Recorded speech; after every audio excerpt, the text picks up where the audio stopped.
is the BG Sports Show presented by Sports Radio America. I'm Bax. And this is Sam. Good Monday morning. A very belated happy Thanksgiving to all of you wonderful people out there.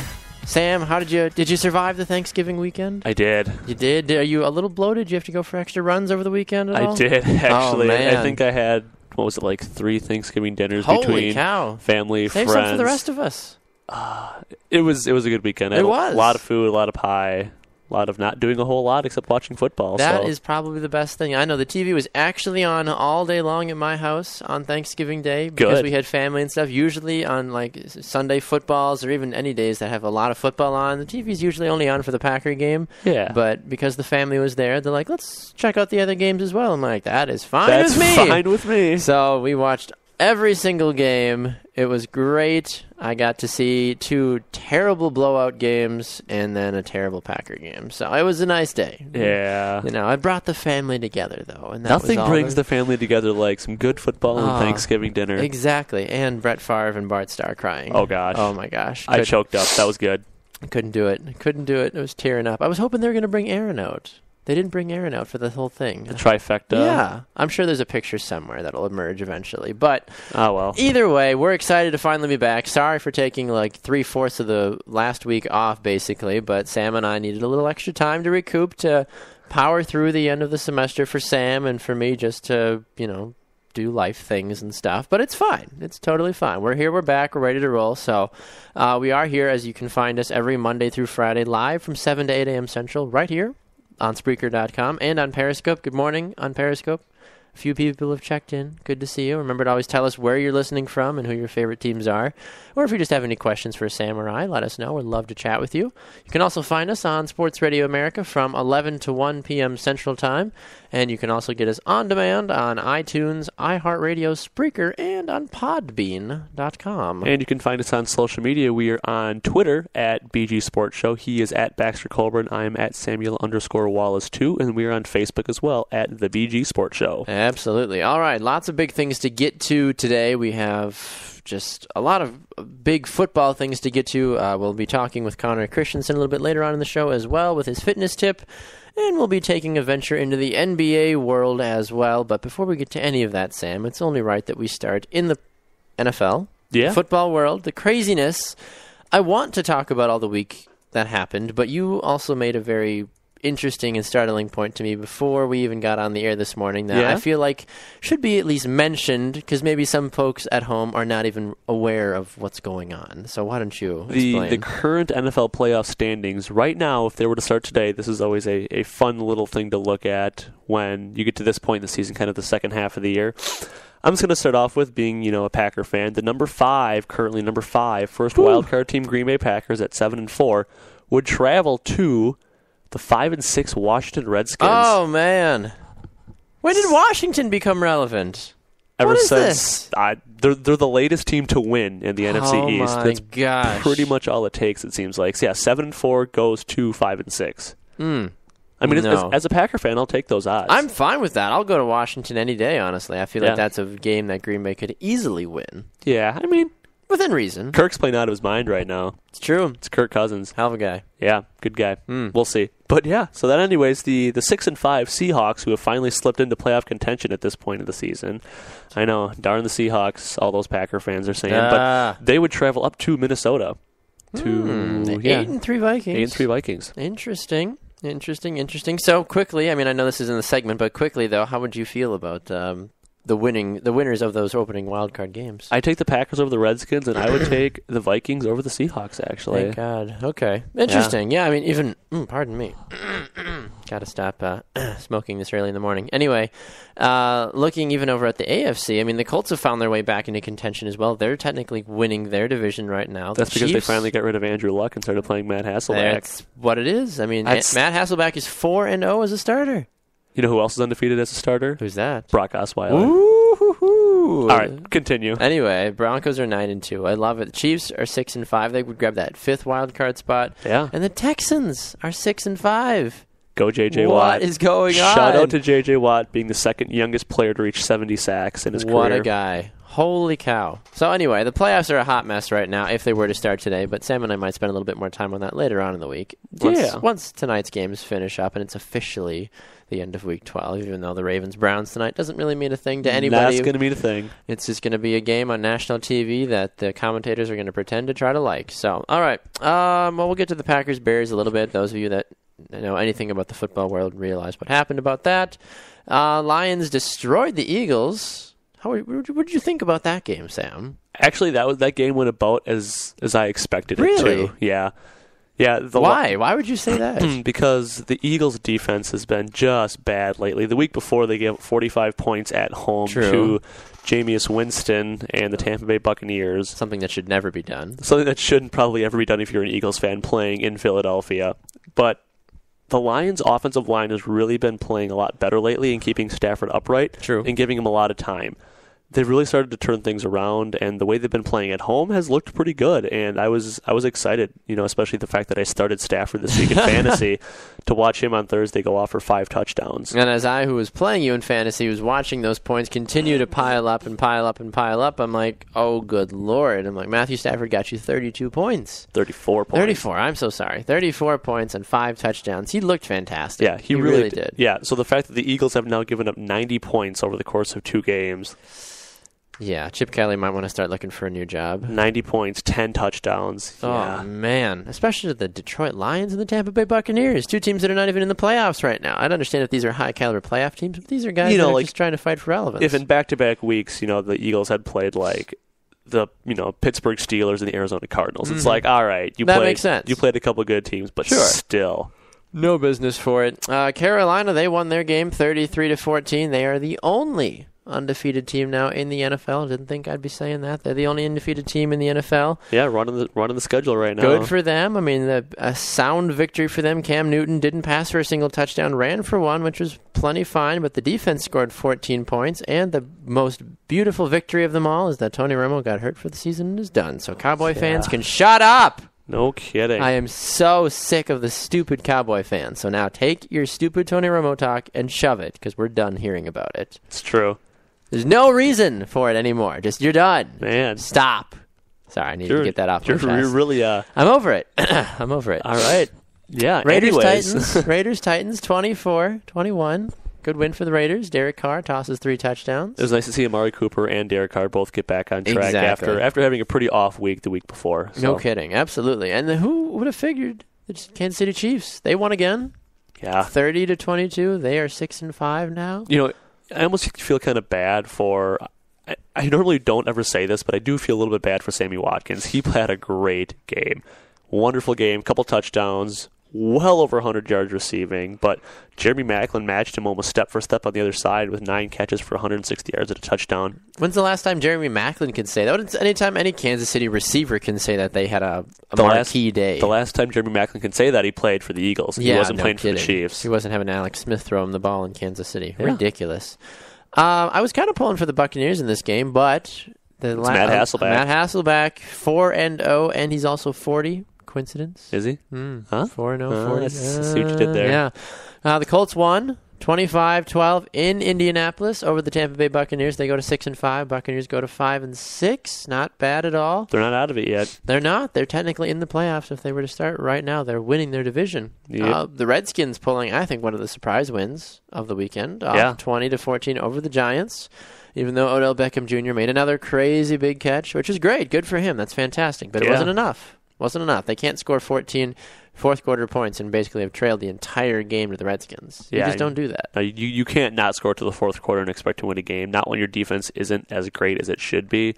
Deshaun Jackson, really the only big play the Redskins had was Deshaun Jackson's 63-yard touchdown pass over the top. But this was a game that a lot of people were talking about, that Eli Manning was just going to pick this defense apart. That's what I was thinking was going to happen. He was going to have a day, and Odell Beckham was going to go off, and Odell Beckham had a good game, 9 catches, 142 yards at a touchdown, but just wasn't enough, and it came too little too late. Exactly. And you mentioned this earlier too, Sam, so switching over to the Texans, you mentioned J.J. Watt doing just fantastic things as the Texans take down the Saints 24-6. I think the Texans are benefiting from the fact that they're playing a lot of weak teams right now, and they're just trying to stockpile wins and try to just sneak in the playoffs if they can, because they're not playing exceptionally great football right now. They're really not. They're not. But to Brian Hoyer's credit, he was very, very efficient. 21 of 27 True. For 200 yards and 2 touchdowns. That's going to help you win games when you can play efficient turnover-free ball. No kidding. And Alfred Blue, who usually comes under a lot of flack, actually looked fairly decent. Yeah. 16 carries, 77 yards, and a touchdown yesterday. Not bad. Usually the running back in fantasy that everyone is like, stay away from, don't touch him. Yeah. But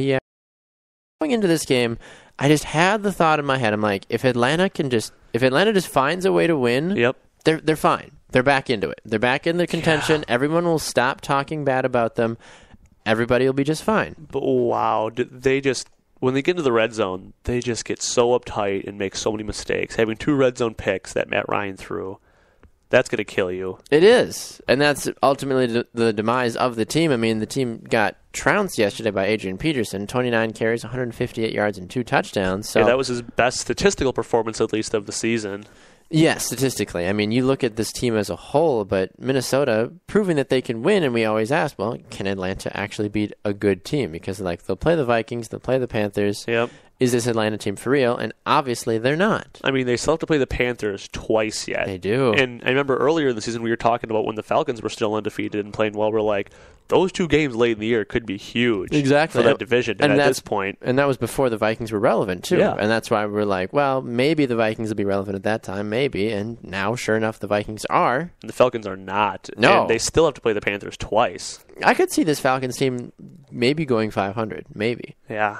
The way they're played right now, they have too many weapons on that offense, I feel, to not be more effective than they are. Exactly. I don't know what's going on with them. Although I do know the fact is that the Red Ryder BB gun turned back around and was shooting people like a 6-shooter for the Cincinnati Bengals as they won 31-7 over the Rams. Nick Foles tosses 3 interceptions. I think the biggest thing for the Bengals defense was containing Todd Gurley. Yes, that's the biggest part of this. That's the moral of the story. Yeah, if you can contain Todd Gurley, if you can get your defense off the field and not let them keep chewing up clock and getting first downs, you'll be okay. Huge win for the Bengals, 9-2. Rams go to 4-7.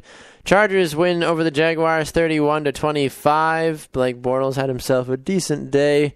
Melvin Gordon, Julius Thomas, though, the man that stole the headlines, 9 catches, 116 yards, and a touchdown. Yeah, nice to see him regain some of the form he had when he played for Denver. Exactly, yeah. I mean, it was nice to see him finally back in action and doing what he made his living off of, basically. I mean, pretty much. He had that one big year, and that's now he's pretty much set for life. Jets and Dolphins got into a bit of a scuffle there in New York, but the Jets ended up pulling away, winning 38-20 in that game. Man, the Dolphins are just bad. They really are. They are. I'd like to say that they're decent, but they're just bad. 0 run game right now, and I'm personally really feeling that more than probably some other people. Just the fact that I have Lamar Miller on my fantasy team, but they start off the game wanting to run. They really, really do. No kidding, yeah. But it just doesn't work. It really doesn't. It's sad. It's a little sad, honestly. I think the Dolphins have enough decent players on their team, and I think a lot of folks in the NFL that just follow the team as a whole would say, this is not a bad Dolphins team. They just can't get it together right now. Tannehill's not a bad quarterback. Jarvis Landry had himself a day yesterday, and I know you mentioned off the air 13 catches, yeah. A lot of that was in garbage time, but still. He's very, very talented. No kidding. And a game yesterday that almost took people by surprise was the Cardinals coming away with the victory in the fourth quarter, 19-13 over the 49ers. Blaine Gabbert not doing awful. Just doing enough to win for the Cardinals. Doing enough. Well, Blaine Gabbert for the 49ers, though. Blaine. Carson Palmer helping win the game for the Cardinals. Yeah. Steelers-Seahawks was a huge game. Seahawks ended up prevailing, though, by scoring 19 fourth-quarter points, which is terrible, but what typical are you gonna do? Seahawks. Jimmy Graham leaves the game with a bad right knee injury, which definitely has people worried. He will be gone the rest of the year, so we'll see what Seattle's able to do on offense now. And then the big game happening on Sunday Night Football. The Broncos over the Patriots for the first time in a long time. Yeah. On Sunday Night Football in overtime with Brock Osweiler, however you say it. Yeah. 30-24. Congratulations, Denver. Brock Osweiler is undefeated against Tom Brady. So congratulations to them. And the Patriots dropped to 10-1 now. So a lot of big things happening in the opening week of, or not the opening week, in the week of the NFL. That was week 12. Yeah. And more things to get to on the show as well. But before we do that, we're going to take a quick break. But before we even do that, we'd like to take a minute to thank one of our sponsors of the BG Sports Show. That would be Student Debt Center. You can call them today to have your student loan payment reduced by calling 855-401-3508. That number again is 855-401-3508. Back with more after the break.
Welcome back to the BG Sports Show, presented by Sports Radio America. I'm Bax. And this is Sam. Just a reminder for all of you wonderful listeners out there that you can get the BG Sports Show live right here every Monday through Friday from 7 to 8 a.m. Central on Spreaker.com and on Periscope as well. We are also broadcasted from 11 a.m. to 1 p.m. Central Time on Sports Radio America.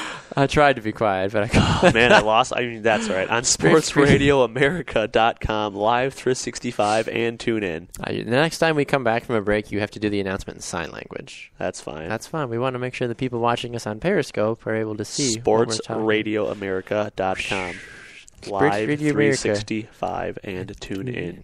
Got it. Well done. Thank you. You want to do it again? I'm good. Okay. All right. Well, let's talk about it, Sam. You know, we said we were going to talk about it, but now we need to talk about it. Do we have to? Someone's got to talk about it. It hurts too I know much. It hurts too much, but for me to actually go on the record and say that Jay Cutler played a very good game in a Bears victory over the Packers at Lambeau Field, on Brett Favre night. Of all the nights. When Bart Starr was there. You know, Bart Starr was like, get me out there. Let me in. Oh, my gosh. The people on social media were just cruel at the end of the game. They're like, I bet Bart Starr could have won this game. I bet Brett Favre could have won this game. I was like, y'all need to shut up, okay? And you know what? Some of them are probably true. It's true. I think Favre probably. If a healthy Bart Starr maybe, but Brett Favre, you could see he wanted to walk out there and be like, "Put me in, coach. Let's go." He's like, "I don't even need pads. He does. Let me go." I got my little beanie hat on here in the middle of this rainstorm. My wife was like, "What is he wearing?" I'm like, "It looks like a little hat." She's like, "Don't women wear that?" I'm like, "I think so." She's like, "You tell me." I don't know. She's like, "I think I own something like that." I was like, "I don't know what's going on with it, but."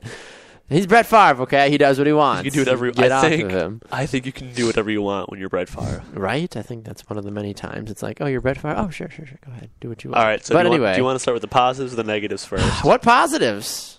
I think there's one positive. Yeah, I think Eddie Lacy. Eddie Lacy, Yes, for sure. 17 carries, 105 yards at a 6.2 average. Second week in a row, he topped the 100-yard mark. Is he starting to turn things around this year, do you think? Yes and no. I think the fact that he did fumble once in the game and he pretty much almost fumbled a second time when he crossed the goal line, like, I scored. Whoops. Oh, man. Did he have the ball across the line? He did. Did he? It was so close. I don't know if he did. I don't know. And, the officials probably looked at that and went, we're just going to give it to him because this place will burn to the ground if we don't call that a touchdown. True. They were going to get shot from high above. They've got snipers tuned into our little booth here. Yeah. It makes sense. No, I mean, it was a good play from Lacy when he actually had the ball in his hands. Exactly. And I think once he crossed the goal line, it was close. It was close enough that there was not indisputable evidence to overturn it. So therefore, that's all that matters. So that's fine. All those big words. Yeah, indisputable. He was making a football move. What is a football move? They're playing football. Everything's a football move. Apparently not. Yes, you are alone in thinking this. I don't understand. There's nobody out there with a baseball bat trying to kick an extra point. Are they making a baseball move? No. I feel like every single movement by the player's body on the field should be constituted as a football move. You are playing the sport of football. It is all a football move. Yes. I don't understand. He's not curling. He's not shooting a three-pointer. He's catching a football. He's making a move. It's all football. It's all anyways. What is going on? We're going to move on. I hate the refs. Man, you were just on fire this morning. I try. We had a few days off. This is what happens. I had to be calm and reserve around my family for a few days. I'm not going to be like this among family. Oh, well. Man. Sometimes. Never mind. Sometimes. Depends on the family. You know how that goes. That's There's true. certain you don't do that for the aunt. You do that for whatever. You gotta be nice. But anyway, I do want to. I mean, are there any other positives? For the Packers? Yeah. I mean, the offensive line did a good job of keeping Rodgers upright. He was only sacked, He's only sacked twice. Yeah. Twice for 14 yards. Yeah. So, I mean, again, only twice in that kind of condition. That's fine. The Packers had 177 yards rushing. That's great. They almost had more yards rushing than passing. And what Packers team was the last to do that? I think Amon Green was probably on the team last time that happened. Probably. I think Don Hudson was probably on the team last time that happened. Let's be honest. So 177 yards rushing for the Packers is very, very good for any football team. It is. No, it absolutely is. I mean, the fact that you can get 105 yards out of one of your running backs and then your secondary running back can rush for almost 40 yards, it's not awful. No. I think a lot of head coaches would be fine with that. They'd like a touchdown thrown in there somewhere. Yeah, have your change of pace back, rack up 40 yards. Yeah, he changed up the pace. Honestly, I mean, it wasn't a bad day from Eddie Lacy. I was a little upset with him in the first half, but he made it up for it in the second half with some strong running. So good for him. Some negatives, man. Where do you want to start? I'm going to start with Davante Adams. That's fine. Yeah. It's probably better if you talk about it than I do because I might have to lose my job if I talk about him. 2 catches for 14 yards. You know how many targets he had? 11. 11 targets. Only 2 catches. Something's not right. Not all of those were drops. Not all of those were probably his fault. There's some good defensive plays in there. You got to account for some of those. Maybe 2 times. But maybe still. 2 times they were good defensive plays. I'm sick and tired of his I'm little pansy. He belongs in soccer. Does he? With how much he complains to the ref. You just said the word pansy and then followed it up with soccer. And that's fine. Okay. Because I understand. I understand the stereotype. Okay. Because you look at what he does when he goes up for a pass. He's not strong. He's always looking to the ref saying, Ref, sir, he touched me. I'm like, it's football. You're going to get touched. He made a football move. No, he didn't. He was making a soccer move. But every little thing, he always, gets nicked, flies to the ground, gets up. Sir, that is soccer playing 101 right there. Grabbing his knee. Exactly. He gets drilled in the head, grabbing his knee like, sir, my leg. It's like, what are you doing? Oh, man. There's no reason for it, Davante. You need to step up and be a man. Guys that, when I think of receivers that play tough football, they go up and get the ball. On the flip side, Alshon Jeffrey. That's not him. Yeah. Players like Alshon Jeffrey, very strong when he goes up for the ball. Goes up, gets it. Even yesterday, the Falcons game, Julio Jones had a nice catch along the sidelines where he had to go up and get it with the receiver on his back and hanging on his arm, and he brought the ball in.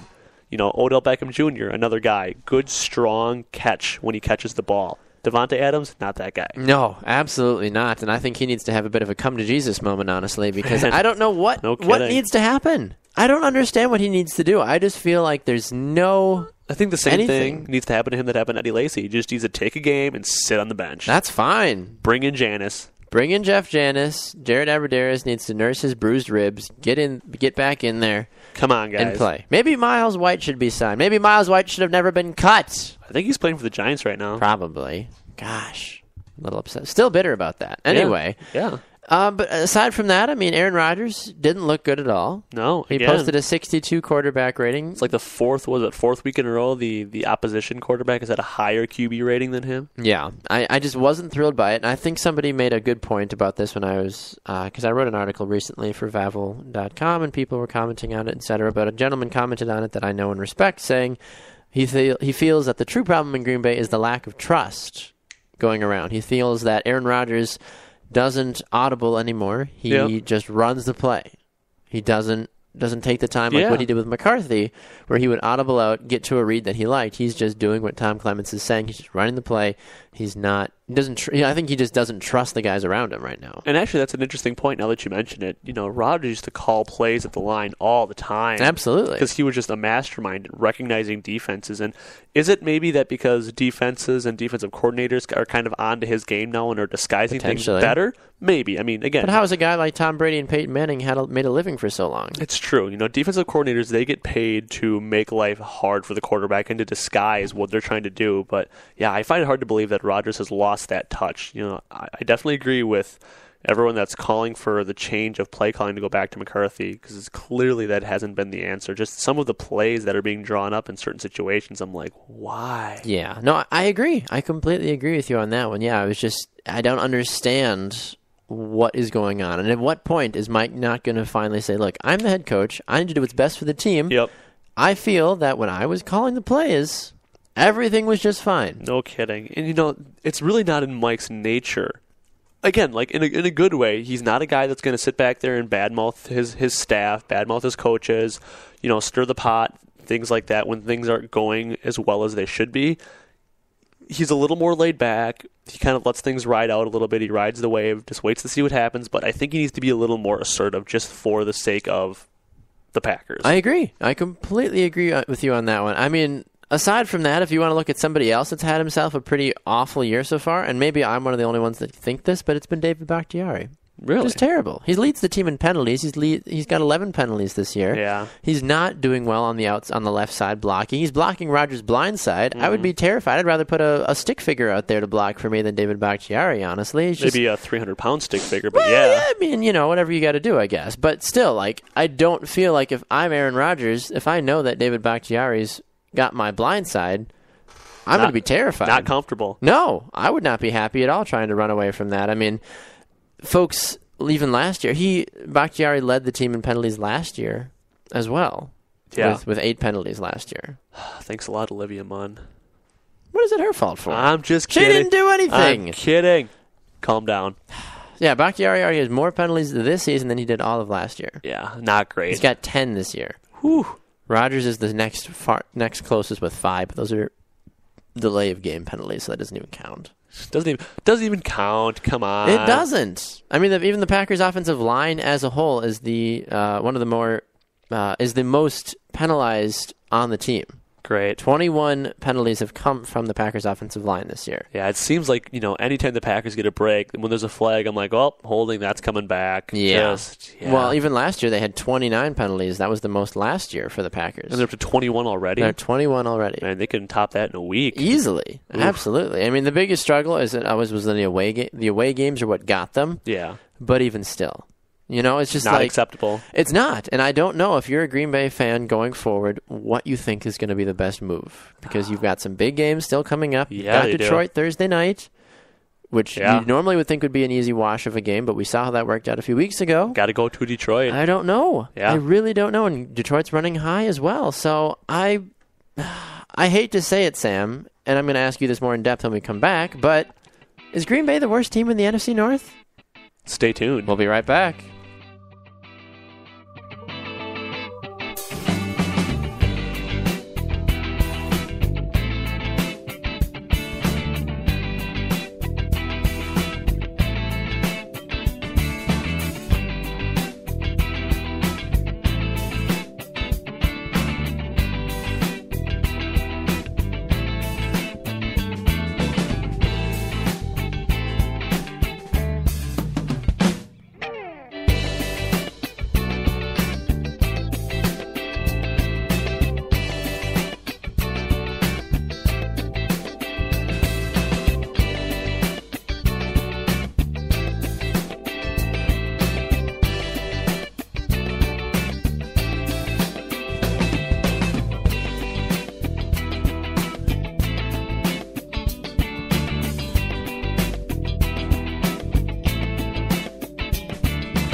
Welcome back to the BG Sports Show presented by Sports Radio America. I'm Bax. And this is Sam. Quick reminder for all of you wonderful people out there that if you love listening to the BG Sports Show, we'd like to ask you to consider becoming a financial supporter of the show as well. You can find out how to donate now on our website, which is bgsportshow.podbean.com. And when you get to the website, click on Become a Patron button in the top right corner. All right, Sam. Well, before we went to break, I made the outlandish comment. No, it wasn't outlandish. I asked you the question Yeah, you did. If the Green Bay Packers are the worst team in the NFC North.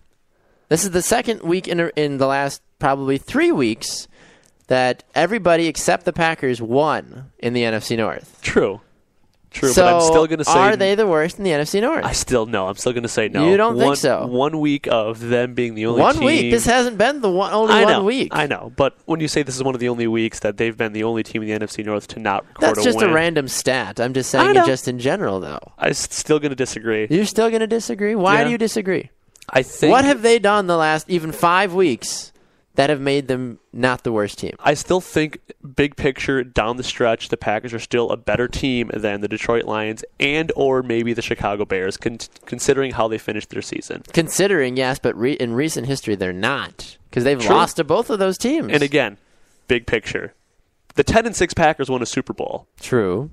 Just saying. That's true. They still have a lot of time. I shouldn't say a lot of time. They still have plenty of time to get back on track and get hot at the right time. It's all about who's hot the last 2 or 3 weeks of the season. That's true. We're not to that point yet. If we get to this point with 2 weeks to go and they're still playing poorly, then yes. Okay. I can understand where that's coming from, but I also realize it from the fact that you don't lose to the Detroit Lions with at the home. 1-7 Detroit Lions at home. And you then don't lose to the Bears at home. At home. Yeah. You just don't do that. You don't? And that makes me question just how good the Green Bay Packers are right now. Then who in the NFC? You think all 3 teams in the NFC North are better than the Packers right now? Not necessarily, but I just don't think. I don't think Green Bay's the top 2. I don't think they're the top. I don't think they're in the top 2 of the NFC North. Okay, that's fair. I still don't think they're the worst team in the NFC North, though, which was your question. That was my question. Yes, I mean it does depend. I mean, if we're going barely off of the last 3 or 4 weeks, then yes, Green Bay is the worst team. If we're going small picture, Green Bay is the worst team in the NFC North right now. Correct. If we're going big picture, I'd say that they're probably second or I'd probably say they're third. Because I think Chicago's played better than Green Bay has in recent history. In recent history? Okay. Yes. All right. But yeah. I don't know. But also, Green Bay beat Minnesota. So is Green Bay better than Minnesota? Again, for that week, they were. Exactly. They were quite a bit better. When it came to playing mediocre football, Green Bay was the better mediocre team. When they bottle up Adrian Peterson, the Vikings are very beatable. That's true. No, that is very true. I mean, it's hard to really look one way or another. I mean, the Packers still have a better point differential among everybody in the NFC North with, having a plus 47 point differential, but Detroit's on a 3-game win streak. Minnesota and Chicago are both on 1-game win streaks. Green Bay's on a 1-game losing streak. Yeah, and they've lost, 4 of their last 5? Something. Yeah, they have. They've lost 4 of their last 5 games. Again, so in the scope of the last 4 or 5 weeks, yes, the Packers have been playing exceptionally poor football. But I still think, big picture, long season, if the season was only 5 games long, then yes, the Packers are playing very poor right now. Obviously. There's a reason it's 16 games long. There's a little bit of time built in for some ups and some downs. It's not a long season. It's not like baseball where you can suck for 4 weeks and still come back and make the playoffs. True. Which is just weird. Yeah. But yes, I still think the Packers are still the number 2 team in the NFC right now, or the NFC North right now. In the NFC North. I'd say in the scope of the NFC, probably not. Not in the scope of the NFC. But Green Bay, the rest of the way, the Lions, Cowboys, Raiders, Cardinals, Vikings. Yeah. What do these 5 games have for the Packers going forward? I just don't know if I even like them to even win 2 of these games. Which of the 5 games? What are they? The last games are the Lions, the Cowboys, the Raiders, the Cardinals, the Vikings. I can see them going 4-1. 4-1? 4-1 over that streak, yeah. Who are they? Who? How? Who are they losing to? Who are they losing to, first of all? And how do they beat one of the other teams that they don't lose to, Cardinals. which I think they're going to lose to? Yeah, I just don't see them. I don't see them beating the Cardinals, but again, that last week matchup against the Vikings could come down to the division title. It more than likely will. More than likely will. It could come down to the division title or one of the wild card spots as well. Hypothetically, Green Bay should just completely stomp all over the useless Dallas Cowboys. Yep. Hypothetically. Derek Carr, though, could prove to be a worthy adversary. Amari Cooper, we've seen wide receivers do terrible things to the Packers secondary this year. True, but I see them beating the Lions, beating the Cowboys, beating the Raiders, not getting it done against the Cardinals. The Cardinals are going to be too good down the stretch. Yep. And then winning against the Vikings. So I see this as an 11-5 Packers team. Fair enough. Okay, interesting. I just don't know if it's going to be, pardon me, a divisional title on the stretch at that point in the season, though, because Minnesota's got a game advantage on Green Bay. True. Who does Minnesota play the rest of the way? That's the question, I guess. Guess we better look and see. That would be helpful. I mean, looking at it, they've got the Seahawks, the Cardinals, the Bears, the Giants, and the Packers the rest of the season. Gosh, currently right now, if the playoffs started today, the Vikings would actually play the Seahawks. The Seahawks would go up to Minnesota to play them if the playoffs started right now. Now Minnesota has to go to Seattle. Or no, I'm sorry, Seattle's coming to Minnesota this week. Yeah, it's in Minnesota, and I do like the Vikings' chances right now. Again, the Seahawks are starting to roll as well. The last few years, they have been a very good late-season team. But, again, I think if they can get Adrian Peterson going early, that's going to be big to take the pressure off of Bridgewater, and I like what they can do. Agreed. I still would take the Vikings over that game. I don't have them beating the Cardinals, but yeah, I have them beating the Bears, beating the Giants, and losing to the Packers. At what point can you rely just on Adrian Peterson to win you games because they have the best rushing offense and the second to worst passing offense? Who, the Vikings? The Vikings do. I don't feel like that's enough for them. Yeah, hard to say at that point, how much they can actually truly rely on Adrian Peterson down the stretch. Sure. But hopefully for their sake, they won't have to find out. Yeah. I'm not exactly sure. I mean, if you're going to have to get into a game where you need Teddy Bridgewater to start slinging the ball around for more than 20 passes or 25 passes in the game, I just don't know if Minnesota can confidently say, well, we're going to win this game. I think their overall defense is good enough where hopefully they will not need Bridgewater to do that. Having the 5th-ranked points defense and only giving up 19.5 points a game right now, I think their defense will do enough where Bridgewater will just have to game manage and not play turnover football. I understand that. Going against Seattle is going to be a little bit easier now that they lost Jimmy Graham. Yeah.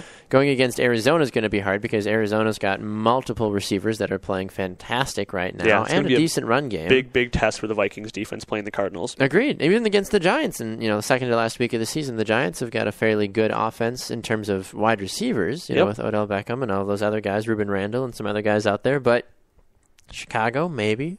Yeah, we'll see. Maybe. I don't know. Chicago could cause a slip for anybody. Chicago's been all over the place, and I don't see Chicago finding a way into the playoffs, barring just a collapse from everybody else. Chicago's got a very easy end of the year. They've got the 49ers, the Redskins, the Vikings, the Bucs, and the Lions. Yeah. That's fairly easy. I mean, a good Bears team could run that schedule. They could. A healthy Matt Forte. Yeah, we'll see. Maybe they'll go 4-1. I mean, I don't know if they'll beat the Vikings, but if it's still, that would give them 9 wins. The NFC North is going to start turning wide open here in a little bit. So is the NFC North the strongest division in the NFL? In the NFL? I think it's got the most teams in contention that are better than the NFC East. I mean, well, the NFC East is garbage. The NFC East has the most teams, I think, statistically still in the picture, but I think as far as competitive-wise, the Vikings are playing exceptionally well right now. The Packers are always going to be competitive regardless. I think this is kind of in their nature. Especially in years past, they're always going to at least put themselves in position. And like you said, the Lions are playing well. The Bears, they're hot right now too, so we'll see. That's true. No, I agree with you on that one. Yeah, even just looking around the rest of the divisions right now, the NFC South is a dumpster fire. I mean, they're 11-0, Carolina Panthers. The Falcons can't win a game anymore. No. The Buccaneers didn't win this last week. The Saints are terrible. NFC West, Cardinals are 9-2, Seahawks are 6-5, and then the Rams and 49ers once again forgot how to play football. NFC East, I mean, like you mentioned, it's 3 teams fighting. They're all still within a game or 2. Yeah. So there's still a very big possibility of that. This would have been a good week for Dallas to win because that would have put them in contention still. I mean, they're only 2 games out of first place still, but I just don't see Dallas fitting their way into the playoffs. I just don't. It's going to be tough. It is. That's why they play the game. Exactly. All right, we're going to go to a break. When we come back, a legend of the game of basketball is hanging up his cleats, not his cleats, his shoes, his sneakers, whatever he's doing. He's hanging them up, and Steph Curry and the Golden State Warriors continue to roll. We'll talk about it all when we come back.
Welcome back to the BG Sports Show, presented by Sports Radio America. I'm Bax. And this is Sam. Just a reminder for all of you social media savants out there that if you enjoy listening to the BG Sports Show, why not give us a like on Facebook, or you can also follow us on Twitter and Instagram at BG Sports Show. You can find news articles, videos, pictures, and more. If you want to follow us on Twitter, we are at Baxter Colbert and at Samuel_Wallace2. Oh, yeah. All right. You know what, Sam? It's been a while since we've talked about the NBA here on the BG Sports Show. It's true. But it's important because we need to remember a legend. Do we? We do. Okay. He hasn't died, but he hasn't retired yet either. But he's going to retire at the end of the game, at the end of the season. Kobe Bryant finally announces his retirement after a long 20-year career with the Los Angeles Lakers. 20 years already. 20 years. He's played since he was 17. 17. It's just like he's played like basically our lifetime. He has, realistically. Which is nuts. Oh, I know. It is. It's ridiculous. But to think that he's finally hanging up his shoes at the end of this season, it makes sense. Because if anybody that's ever watched even a highlight of a second this NBA season has known that Kobe and the Lakers have been awful this year. Are just struggling. Absolutely awful. Kobe especially. He's still trying to do his quick little crossover, shoot from distance, leave the hand up hanging, and then just, airballs it, and then just like puts his head down and walks away. And just like, stop, man. It's just you got to stop. You got to know when to quit. Yeah, just someone's got to like slowly like pull him off the court and just be like, it's all right, man. Bring out a wheelchair for him. Exactly. And grab like you're him washed up. Take him away. You're washed up, and it's hard. I mean, it was a huge. It's a huge thing, but the Lakers are 2-13 right now. Yeah, they're 2-13. I think the Bucks are playing better than the Lakers right now. The Bucks are significantly better. I'd like the Bucks in a 7-game series over the Lakers if that was to be a thing right now. Wow, when would anybody have ever guessed that? Right? It's been a long time. Either way, Kobe will be retiring at the end of this season, although I feel like to be safe, he should retire sooner rather than later, but he's not. Yeah. He's going to ride it out. And, I think it'll be a little bit yet before his true impact of the game is felt. Like I'm reading a good article here on ESPN.com, and he talked. The author writes about how he was the bridge, kind of between the Jordan era and the new era. He was the LeBron James, Kevin Durant, Steph Curry, people like that. But just how, he was just like that transition period. Not to say that his time was a transition era, because he definitely had his own era. But yes. Wow, the things that he's done over the years to play 20 years for the Lakers is unbelievable. It's true. It is absolutely true. Yeah, I mean, this is an announcement that came in a post on the Players Tribune on Sunday. He wrote a poem called Dear Basketball to announce his decision. And just a snippet from it says, "My heart can take the pounding, my mind can handle the grind, but my body knows it's time to say goodbye. And that's okay. I'm ready to let you go. I want you to know now, so we both can savor every moment we have left together. Yep. The good and the bad, we have given each other all we ever have. Aww. All that we have." So touching. It is, along with a bunch of other stuff that he wrote. A lot of other things. He wrote a lot. Yeah. It's a very long thing, so go read it if you'd like the opportunity to. But the fact of the matter is, though, is that, as you mentioned, he is that bridge. He was that man that was able to provide the stepping stone for guys to come out of high school and play professionally and succeed. That's what LeBron James did. And as soon as LeBron came out, everyone's like, is he the next Kobe? Is he the next Kobe? It wasn't even the next MJ. No. It was early on. It was, is he the next Kobe? He's coming out of high school. He must be really good. Yeah, no kidding. But he ended up transcending even Kobe's legacy. I don't know if... So what is Kobe's legacy? Gosh, I don't know. I think it'll probably be a year or two yet. Well, the powers that be in the sports world kind of really sit down and say, all right, like, breaking down his career and his journey through the NBA, like, where does he stand? You look at all the stats, you look at the numbers, you look at the titles, things like that. But again, too, I think, this article does a great job of talking about a lot of the things you really can't measure in stats. Just how, like, the last four, I think, the four highest, like, NBA finals for the 2000 era all had Kobe Bryant in them. Exactly. As far as like TV listings, ratings on the air, just how he really came on when technology, in cable TV and just a lot of like things you really can't put your finger on started to become a big impact in the NBA, and how he was the focal point. He was that celebrity really for the sport. I agree. I absolutely agree. Here, let me just give you some stats in here on what he's done over his career just briefly. He's a 5-time NBA champion. He's a 2-time NBA Finals MVP. He was voted the NBA's most valuable player once. He's a 17 NBA All-Star, 4-time NBA All-Star Game MVP. He's an 11-time All-NBA First Team selection, 2-time NBA Second Team, 2-time NBA Third Team, a 9-time NBA Defensive First Team Player of the Year, a 3-time NBA All-Defensive Second Team, and a 2-time NBA Scoring Champion, an NBA Slam Dunk Contest Champion, an NBA All-Rookie Second Team. He's the Los Angeles Lakers' all-time leading scorer.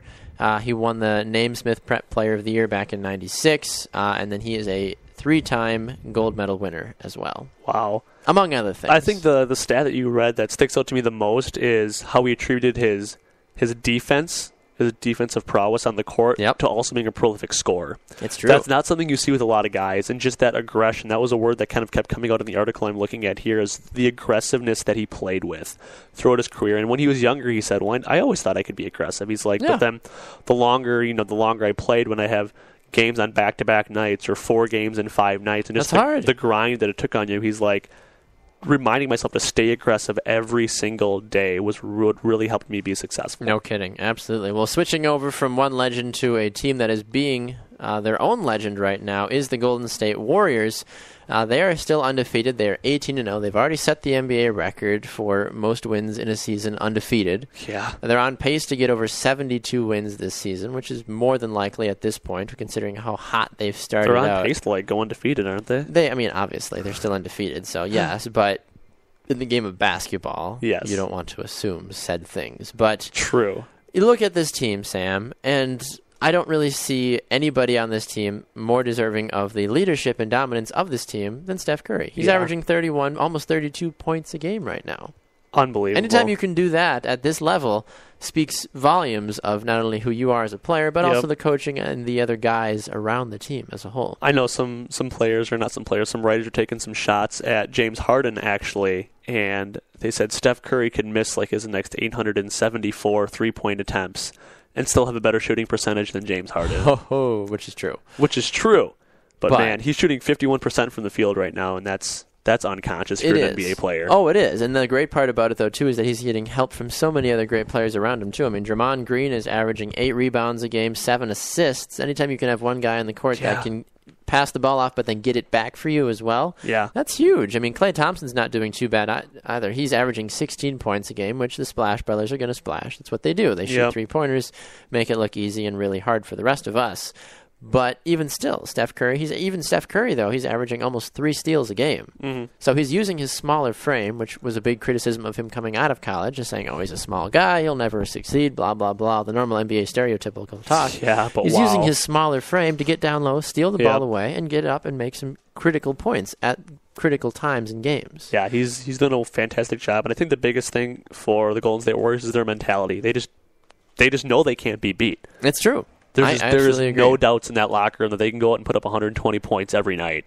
And the fact is that they are doing that consistently. This is a Warriors team that really is going out of their way to prove to the NBA that, hey, we are for real. We are going to do everything in our power to win. And you look at even just the last 3 games for them. They beat Sacramento 120-101. They beat the Suns 135-116. And then they beat the Lakers 111-77. Beating the Lakers was the second fewest points they've allowed all season long. They beat the Memphis Grizzlies back on November 2nd, where they only allowed 69 points. Yep. So every single game this year for the Warriors has been over 100 points. 103 is the lowest that I've seen so far from them. Yeah. I'm sorry, 100. They only scored 100 against Memphis back on the 11th. Only, I know. Pardon. Yeah. But even still. Looking ahead for them, they play the Utah Jazz, the Charlotte Hornets, the Toronto Raptors, and the Brooklyn Nets. The Pacers, they've got some good games coming up, but I don't foresee anything really critical happening. No. I mean, they play those Milwaukee Bucks on the 12th and on the 18th. Gosh, watch that be the game. That would be funny. Go Bucks. That would be funny. I mean, hey, tickets are only $53 to go to that game if you want to go. I actually might. What day is that? Saturday, December 12th. I'm in. There you go. Go right ahead. I'll be in Michigan. All right. Either way. So, but a lot of great things, though, happening for the Golden State Warriors, so congratulations to them. So we're going to skip off to a break. But before we do, we'd like to take a word to thank one of our sponsors of the BG Sports Show. That would be Student Debt Center. You can call them now to inquire about your student loans being reduced by calling 855-401-3508 to make one easy student loan payment and to stop or avoid garnishments from your check. That number again is 855-401-3508. Yeah, call them for much lower payments based on your income and living circumstances rather than a fixed interest rate. You should call now before Congress makes cuts to the national budget, which will nullify this free program. Remember, that number is 855-401-3508.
Welcome back to the BG Sports Show, presented by Sports Radio America. I'm Bax. And this is Connor. Good morning, Connor. It's Monday, which means it is time for Connor's fitness tip, and we're boy. excited. Yes, we I are. hope you've got something to help me work off all the Thanksgiving fat that my wife gave me over the weekend with how much food she gave me. No? I mean, I've done several weight loss fitness tips. You come can on, just but listen it's back. Thanksgiving. I have something else. I have something else today. Fine. So, as you know, I traveled back to Minnesota for Indeed. Thanksgiving, Indeed. How was which that? was wonderful. Oh, good. Friends, family, and Good food. So that was and great. football. And of course, Of course. that was all of Thanksgiving Day. Same for me. Wonderful thing. But I got to see some old friends from high school. Oh, nice. While I was back, and one of my friends picked a workout program on bodybuilding.com and he bought a whole bunch of supplements and everything, and so he kept taking them out, showing me the supplements, asking my opinions on supplements, and different exercise related things, Sure. how to do deadlifts and how to do some other stuff. So I was giving him some pointers. Nice. But his asking me about supplements made me want to come on and talk about that, because not many people know exactly what to look for when buying a supplement. For those of you who don't know, a supplement is a powder, a meal, like a protein bar or something. Anything that gives you vitamins, protein, an advantage when you're working out. So that's what a supplement is. You take a supplement to fill in the gaps of what your diet is not giving you in your nutrients. So your vitamins, your whatever, what have you. So he had a pre-workout formula, and he was like, "Is this good?" And I was like, "Oh man, okay, well, let's take a look here." And put on your lab coat and your glasses. Exactly. And what I look for if I was choosing a pre-workout is I would look for something simple. Look for something simple. Make sure it has B vitamins. If it has B vitamins, that's good, because B vitamins are your main metabolism booster. They make your body work faster. Okay. So they wake you up. That's what the pre-workout is supposed to do. It wakes you up so that you're ready to go, gives you energy so you're ready to push the weight. Sure. Whatever. His also had a creatine complex in it. So he was asking about creatine, is that safe, yada yada. So again, sorry to get all sciencey on you. Creatine is a substance in your body that helps your body use energy more efficiently. Sure. It makes the energy in your body is called ATP. That's what all of your everything uses inside your body for energy. Sure, makes sense. Creatine makes the reuse process for ATP a lot faster, so you can make more ATP faster. Okay. So it basically gives you more energy faster. Oh, that's nice. So that's why creatine helps you build muscle, because it puts that energy right into your muscles, which is then thrown right into the building process. Perfect. And you build muscle. Creatine actually works, but like most trainers and everything else and coaches, I will never suggest anyone take creatine. Okay, I've heard mixed reviews about taking creatine. Yeah, you may take creatine if you want to. If you always do your own research, figure out the pros and cons. Like if you take creatine and you don't drink enough water, you can become very bloated and have some internal stomach issues, intestinal issues. Okay. So drink plenty of water. Stay hydrated constantly if you're on creatine, because it won't be as effective, and you'll have some negative side effects from that. Fair enough. Other than that, we don't have enough long-term studies to kind of say if creatine is bad for you or not. Okay. It's looking like it's not.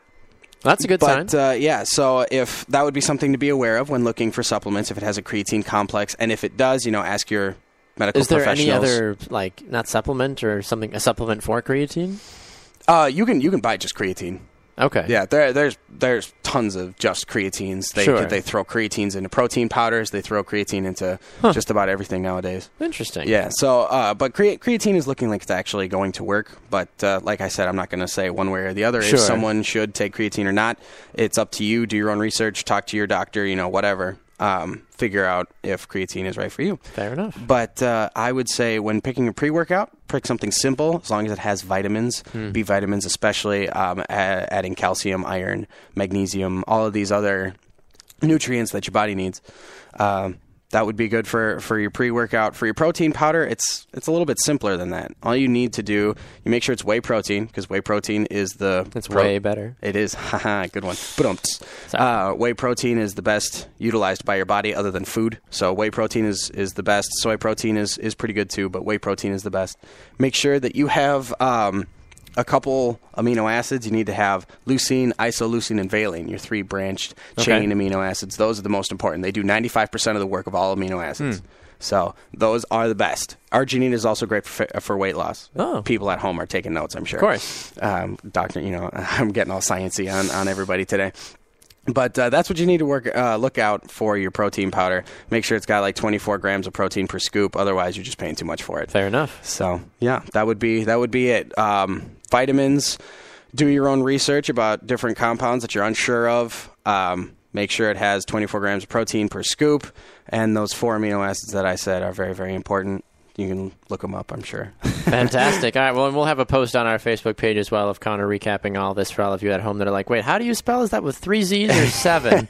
Yes. Either way, we'll have a little bit of recap for you as well right after the show. So fantastic. All right, well, Connor, thank you, sir.